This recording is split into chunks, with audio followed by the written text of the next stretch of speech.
ان کے لیے تیار رکھو جو قوت تمہیں بن پڑے اور جتنے گھوڑے باندھ سکو، کہ ان سے ان کے دلوں میں دھاگ بٹھاؤ جو اللہ کے دشمن اور تمہارے دشمن ہیں، اور ان کے سوا اوروں کے دلوں میں جنہیں تم نہیں جانتے اللہ انہیں جانتا ہے۔ سورہ انفال آیت نمبر 60۔ 23 مارچ پاکستان کی تاریخ کا ایک بنیادی دن ہے۔ اسی روز 1940 میں لاہور میں وہ تاریخی قرارداد منظور ہوئی جس نے بعد میں قیام پاکستان کی بنیاد رکھی۔ ہر سال اس دن پاکستان میں فوجی پریڈ اور دفاعی ساز و سامان کی نمائش کی جاتی ہے، تاہم گزشتہ کئی برسوں سے اس روایت پر تنقید بھی ہوتی رہی ہے۔ بعض حلقوں کا کہنا تھا کہ یوم جمہوریہ یا قومی دن کو فوجی طاقت کی نمائش سے نہیں بلکہ معاشی اور سماجی ترقی کے پیغام سے منانا چاہیے۔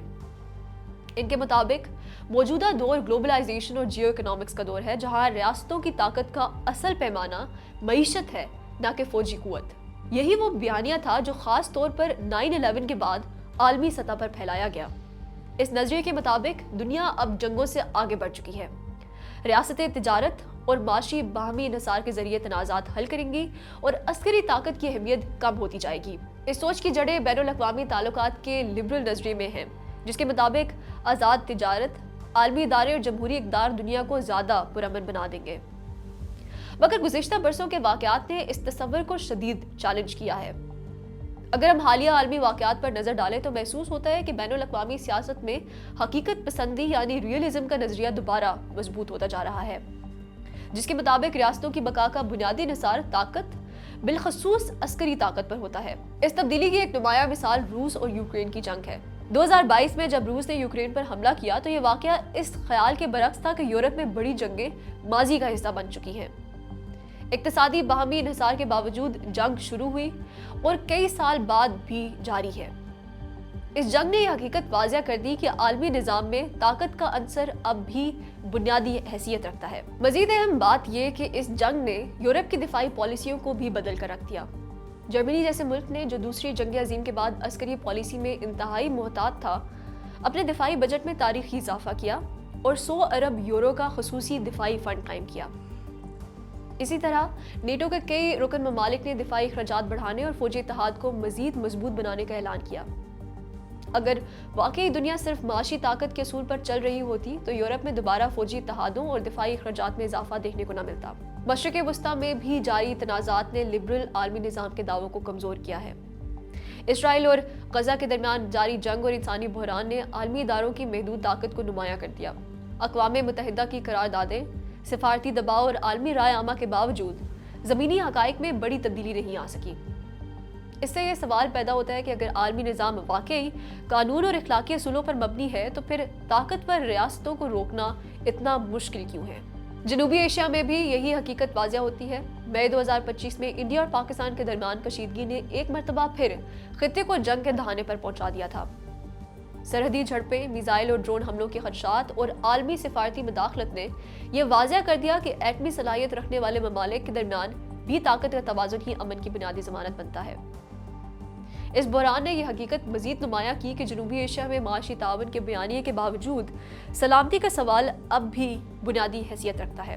اسی طرح مغربی سرحد پر افغانستان کے ساتھ تعلقات بھی پاکستان کے لیے ایک مسلسل سیکیورٹی چیلنج بنے ہوئے ہیں۔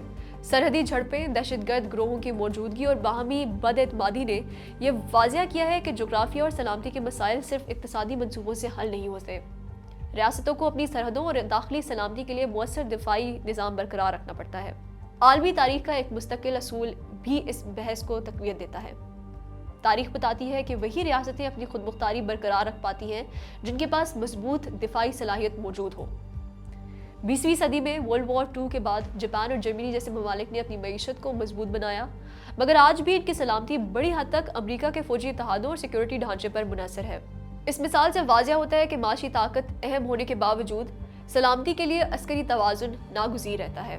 ان تمام مثالوں سے یہ بات واضح ہوتی ہے کہ عالمی سیاست میں طاقت کا عنصر کبھی مکمل طور پر ختم نہیں ہوا۔ معاشی طاقت یقیناً اہم ہے، لیکن اگر اس کے پیچھے عسکری طاقت نہ ہو تو ریاست کی خود مختاری اور سلامتی خطرے میں پڑ سکتی ہے۔ یہی وجہ ہے کہ دنیا کی بڑی طاقتیں آج بھی اپنی معیشت کے ساتھ ساتھ فوجی صلاحیت کو مسلسل بڑھا رہی ہیں۔ یونائٹڈ اسٹیٹس، چائنا اور رشیا جیسے ممالک عالمی معیشت میں اہم کردار ادا کرنے کے ساتھ ساتھ دفاعی اخراجات میں بھی سر فہرست ہیں۔ یہی پس منظر 23 مارچ کی فوجی پریڈ کو بھی ایک نئے زاویے سے دیکھنے کی دعوت دیتا ہے۔ فوجی پریڈ صرف ہتھیاروں کی نمائش نہیں ہوتی بلکہ ایک ریاستی خود مختاری، دفاعی صلاحیت اور قومی عزم کی علامت بھی ہوتی ہے۔ دنیا کی کئی بڑی ریاستیں اپنے قومی دنوں پر اس طرح کی عسکری پریڈ کا اہتمام کرتی ہیں تاکہ یہ پیغام دیا جا سکے کہ ریاست اپنی آزادی اور سرحدوں کے دفاع کے لیے تیار ہے۔ یقیناً ایک جدید ریاست کے لیے مضبوط معیشت ناگزیر ہے۔ تعلیم، ٹیکنالوجی اور اقتصادی ترقی ہی وہ بنیادیں ہیں جو کسی قوم کو طویل مدت میں مستحکم بناتی ہیں۔ لیکن تاریخ اور حالیہ عالمی واقعات یہ بھی بتاتے ہیں کہ معاشی طاقت اور عسکری طاقت ایک دوسرے کی جگہ نہیں لے سکتی، بلکہ اکثر یہ ایک دوسرے کی تکمیل کرتی ہیں۔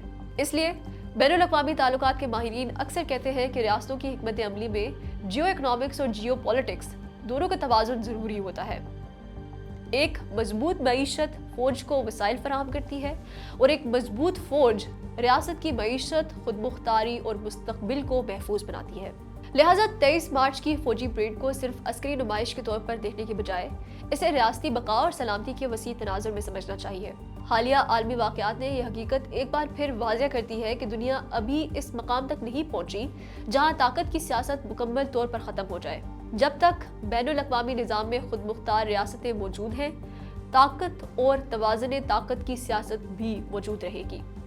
اس لیے شاید یہ کہنا درست ہوگا کہ معیشت اور طاقت کے درمیان انتخاب نہیں بلکہ دونوں کے درمیان توازن ہی کسی ریاست کی حقیقی سلامتی اور بقا کی ضمانت بنتا ہے۔